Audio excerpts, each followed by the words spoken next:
Hi, I'm Marcello, and I'm going to show you how to monitor, track, and set alerts on pod evictions with ContainIQ. First, it's important to understand the two types of resources used by pods: compressible resources, or CPU, and incompressible resources, memory and disk I/O. Compressible resources can't cause a pod to be evicted because the system can limit pod CPU usage by reassigning weights when the pod CPU usage is high. Conversely, incompressible resources can cause a pod to be evicted, as they simply can't keep requesting resources they do not have. Therefore, Kubernetes will start to evict a certain number of pods to free up resources on the node.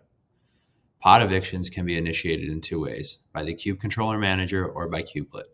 The Kube Controller Manager periodically checks the status of all nodes. Whenever the node status is not ready and the pod eviction timeout time is exceeded, all pods in the node will be expelled to other nodes. Kubelet, on the other hand, periodically checks the resources of a node and evicts pods according to priority when resources are insufficient. You can use ContainIQ's event dashboard to track events that led up to pods being evicted, as well as the eviction itself. You can also use our metrics dashboard to monitor pod resource limits.